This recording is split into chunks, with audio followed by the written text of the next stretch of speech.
Waste is not a waste unless you decide to waste it. Do not waste your waste because it is a resource.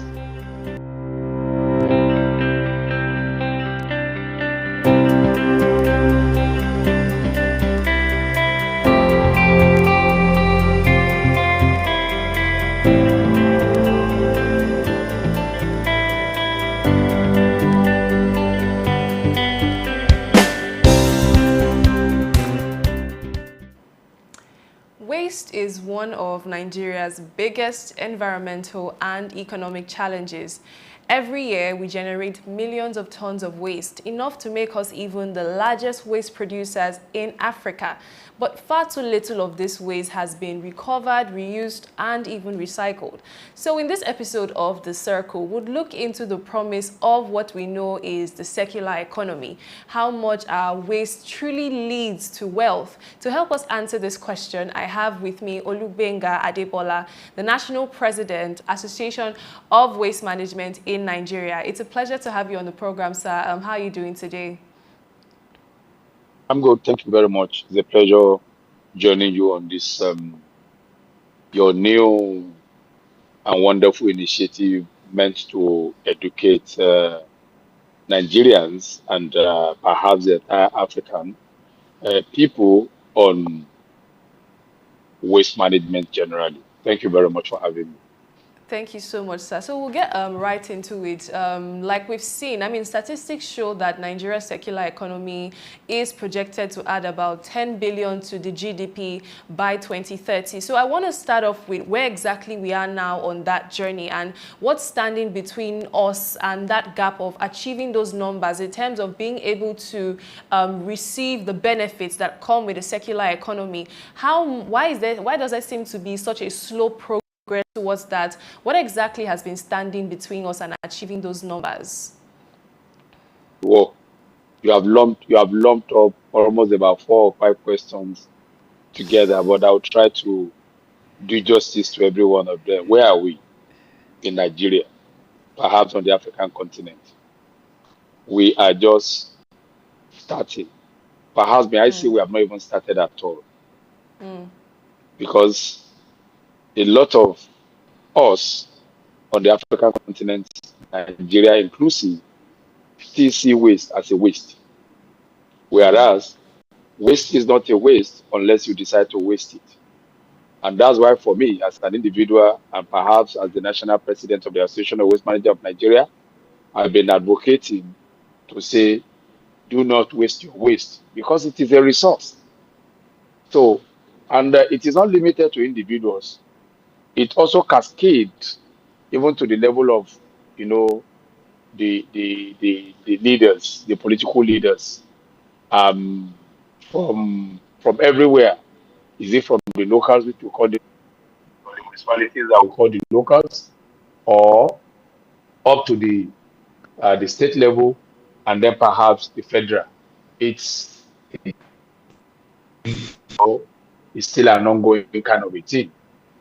So yes, there are some few initiatives here and there in some states, and Lagos is in the forefront. But to be honest with you, we're just not there.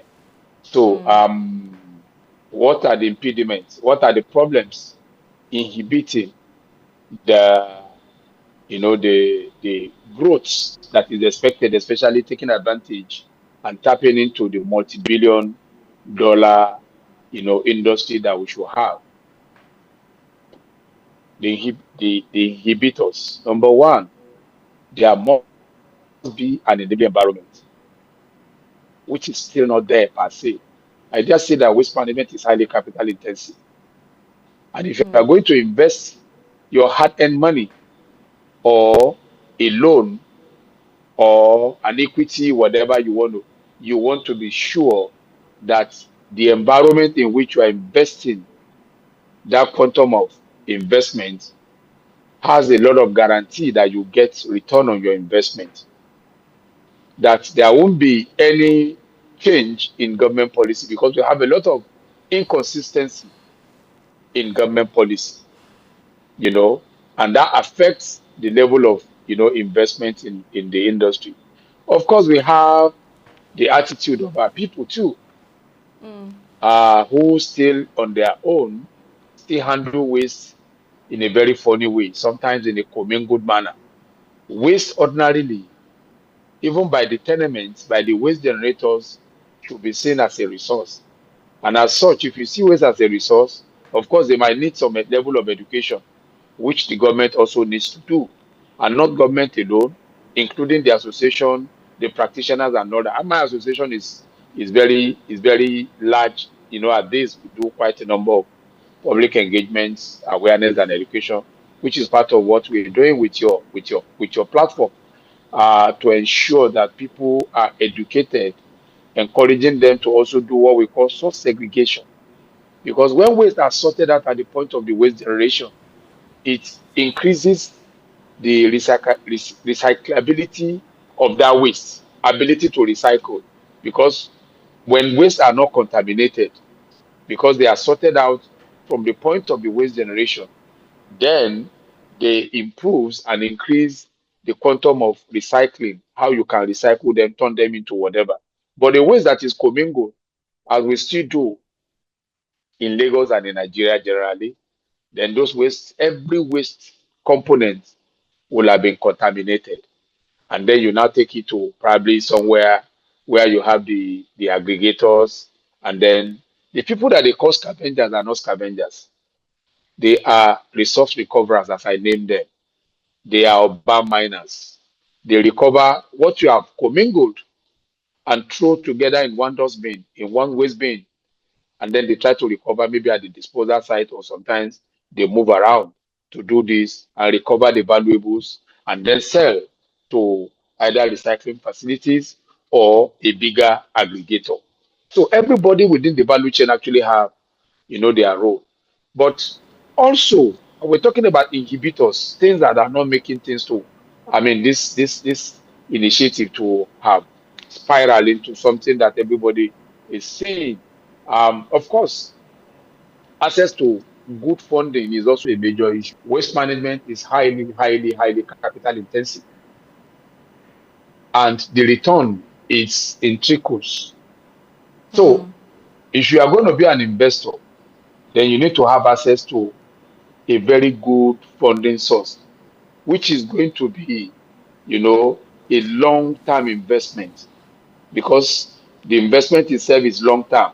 So you are also looking for a long-term loan, that allow for moratorium period, and then allow you to begin to recover, something from your investment and begin to pay back your facility. Such a loan or funding options are not available in Nigeria. The kind of facilities that you get in Nigeria are short term, maximally maybe 3 or 4 years. You understand? And the industry does not need such kind of a loan or such kind of a facility. So you need a facility that will guarantee at least nothing less than 15, 15 to 20 or 25 years. And of course, you also need clean funding. And we're talking about also low interest rates. And that's why abroad, in developed world, you see a lot of funding are coming into the industry, the so-called green funding, sometimes by way of loan, sometimes by way of grants to support. Why do I mention grants? Waste cannot totally be commercialized. There are still some elements that will still be at the level of what we call quasi-social level, because it is still the responsibility of government to ensure that, I mean, what's the purpose of waste management? For health and aesthetics, environmental health, public health, and so on and so forth. And so government must also incentivize. So all these things are still not there in large quantity. I mean, Yeah. so these are major inhibitors. You know, Yeah. uh, we can say technology also, but you see, thank God for the global collaboration. The North and the South right now, we are all collaborating. And there's what we call a waste management cross-border collaboration right now. For instance, I just came back from Germany, where I led 18 waste management experts to on a study tour to Bavaria, Germany, to understudy what they do there, including collection from the point of collection, segregation, and sorting out, aggregation, and then recycling. These are things that we should also bring back. So technology hitherto might have been a problem, but right now we have access to good technology. But the major problem is the funding to acquire those technology. And my organization is also working on what we call we for me, I don't believe so much in what we call technology transfer alone. Technology transfer can happen, but transfer should also come with what I call knowledge transfer. Before now, we have been having technology transfer where they dump all manners of technology on us in Nigeria or the African continent. And then there's no technical know-how to manage, to maintain such equipment. And within a very short period of time, those equipments just begin to break down, and without the technology or technical know-how to manage them. Right now, and one of the reasons for this study tour is to also ensure that we have knowledge sharing, technology transfer between the developed world and the African country. So there are so many problems, and I believe, and of course, I've mentioned attitudinal because people still don't see waste. They just see waste as Yeah, exactly. a something that you just throw away. And we need to begin to do a lot of public engagement, awareness, education to connect the nexus, to show the nexus between the waste that you generate and our environment and our health, our well-being. By the time you begin to tell the tenements, the waste generators that, hey, this plastic waste that you have generated and you are burning is actually releasing some toxic and pungent carcinogenic fumes like dioxins, like furan, which in turn causes cancer. The next time you know that such a person will not want to burn his plastic. And he will not also want to throw it into the drainages, that it goes into the water bodies and begin to degenerate and become what we call microplastics that pollutes the marine, environment, even the fishes and the all what now begins to eat it, and it comes back to haunt us. It's all about education. It's all about engagement. And I believe when we are able to surmount some of these problems, you know, we should be able to begin to navigate, as I will use, transition from what we call linear economy now through the recycling economy to the circular economy that we all talk about, which is the destination. All right. Thank you so much, sir. You've touched literally all my questions just in that one answer. Ooh. But I want to pick on some things that you've said, and I like that you spoke a bit about global transfer.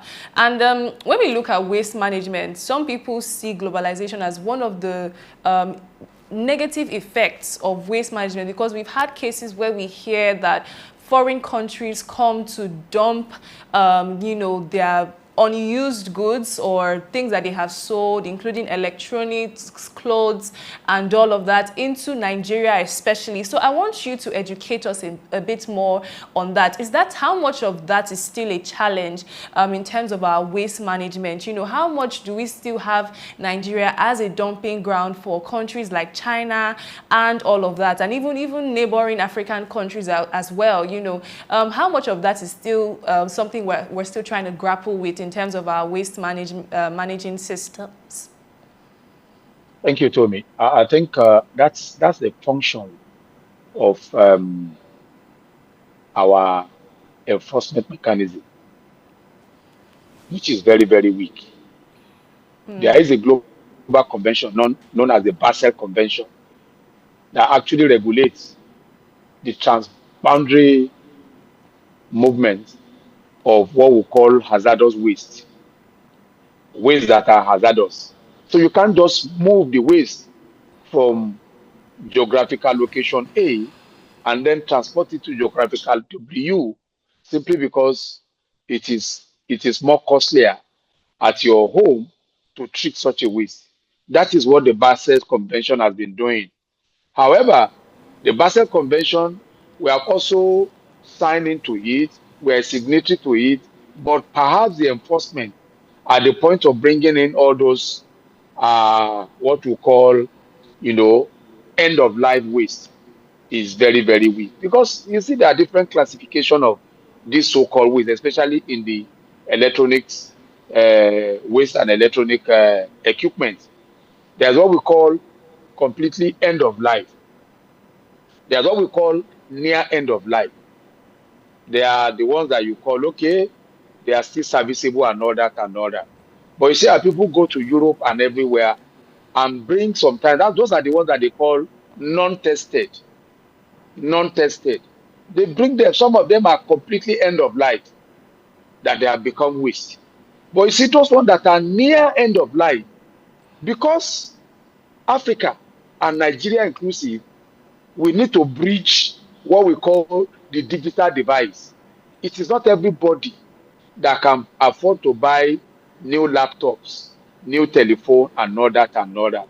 And because of the accessibility of some phone to buy new, electronics gadget out there, there is the frequency of replacement and change is high there. So when they bring them here, people can still use them. In case of a total ban of such a, but it must be regulated of life. For instance, from Germany, from any part of Europe, should not be allowed to come into Nigeria. So it is a function of regulation.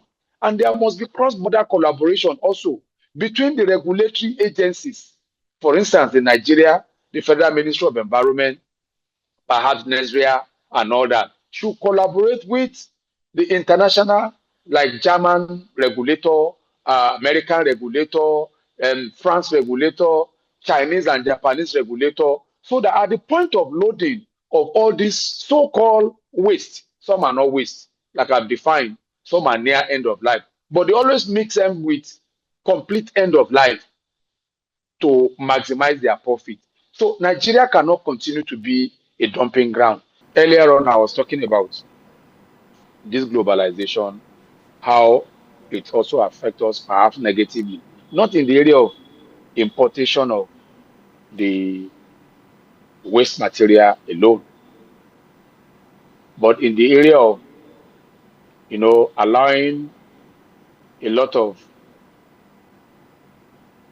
other nationals who want to invest in Nigeria to just come in without, without, there's a level at which they can play. There are some areas that should be totally, totally reserved for the local investors. Now, most of these investors, especially from the Asian part of the globe, will come into the country and even compete with the aggregators, even compete with the collectors on the dump site. You see them moving from one illegal dump site or approved dump site to another, trapping all the goods, as we call them, the recyclables, trapping them, and then trying to eliminate the local players who are supposed to play at that level. So I think this is a major, major, major area of concern to me as the national president, because a lot of our members that are into, collection, recovery, aggregation, and processes of, these recyclable materials are dying in droves because their investments are not protected by the regulation. For me, that's where I even want to see a bigger regulation. You want to come in, yes, we encourage cross-border collaboration, investment, and all that, but they must do it in collaboration with the locals, not to Yeah. stifle the locals because they have access to bigger funds. For instance, I know that of Asia, they can get a loan, no matter how big the loan is, the loan facility is, they can get a loan for as low as 0.5% interest rate. And these are also long-term loan. In Nigeria, Wow. when you go to a commercial bank, the cheapest facility loan you can get is put at maybe 20 interest rate. How can you compete? So there's no basis for competition.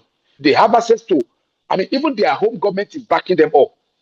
So what we request and require is that as much as we talk about this globalization, cross-border collaboration and all that, there must be a seal at which a foreign player can play. There must be an exclusive reserve for the Nigerian and the African investor. That should not be negotiable. For me, we'll pursue this until we have our victory. We welcome everybody, like I told you, even when I was in Germany leading this delegation, we are inviting investors to come in, especially in the area of waste treatment, conversion of waste, maybe establishment of material recovery facility, waste to energy facility, of course, waste treatment, either through gasification, whatever you also want to treat organic waste that we have in large quantum on the African continent, which is about over between 50 and 60% of the total waste that we generate both in Nigeria and Africa. That's just the quantum of the organic waste that we have. So even in the treatment of it, either through you recover biogas or you convert it into biomethane and all that. In the area of all this collection and whatever, our people, nobody should come and compete with our people. And our people can also build as long as they have investors to collaborate with. Those are the areas that I think should be adequately looked into by our All right. regulators and the government. Thank you so much, sir. We're running out of time, so let me just ask one last question and then we'll just move on from there. So, I mean, looking at where we are now and where we want to be, how optimistic are you, when you look at the future of circular economy in Nigeria and the current waste management systems we have, both on the informal and the formal aspect? How optimistic are you that we can actually truly move past where we are to where we want to be in terms of being able to ensure that we can truly, move from waste to wealth and ensure nothing is just left to waste and to, eventually rippling into environmental pollution and all of that? How optimistic are you that we can achieve this in the soonest future, and what needs to be put in place? I think you've actually spoken a bit on that, but just a bit on, looking ahead. I am very, very, very optimistic. I need to say this. In spite of all the Okay. challenges, yeah, we'll continue to move on. Why am I this optimistic? Nigeria has the population over 200, now close to 250 or thereabouts people, 250 million people Million. in Nigeria. And the more people you have, the more waste they generate. And the more waste they generate, the more you can collect, segregate, and transform into. We are not going to eat our waste. Even the so-called dump sites, we don't have a landfill anyway. The so-called dump sites are filled up. We need to begin to engage in urban mining, even to unearth what has been buried and begin to process them. Segregate our waste, first of all, maybe into three main components: the organic, I'm sorry, the recyclables, the combustibles, and then the compostables. So the waste is there. People will continue to generate waste. And now we have the exposure. We are having collaboration back and forth. So definitely we are going to get better. And it is actually getting better. Unlike when I started recycling over 20 years ago. I mean, I've been in waste management for like 30 years, but the real recycling, when we started, it was like nobody was in it. We are just, now we have invested millions, invested this and that. And I can assure you to continue to get better as long as the enabling environment is there. And the government is also waking up by doing a whole lot of regulations, even though most of those regulations needs a lot of rejigging to bring them to speed or to the current reality. But I think it's something that is doable. All we need from our government is access to good funding. They need to make a provision. Sometimes, most times anyway, you can't get the kind of funding that you need to fund environmental sustainability from the commercial banks. So our government needs to set aside maybe some certain percentage of their income to take care of the environment. Why? Because it is whatever that you give to the environment that the environment gives back to you. If we're able to take care of the environment by reducing pollution, either pollution of the air, the water, and the soil, then we will live longer because our very existence life is dependent on the environment that we live in, including our government. All right, thank you so much, sir. I mean, you've really expanded so much on it. And one thing I can pick from this program that you said is that waste is not a waste until you waste it. And I think that that's very key for our viewers to take home and to start implementing into their lifestyle and their waste habits. Before we wrap up the program, let's move on to our quick facts and fix it segment.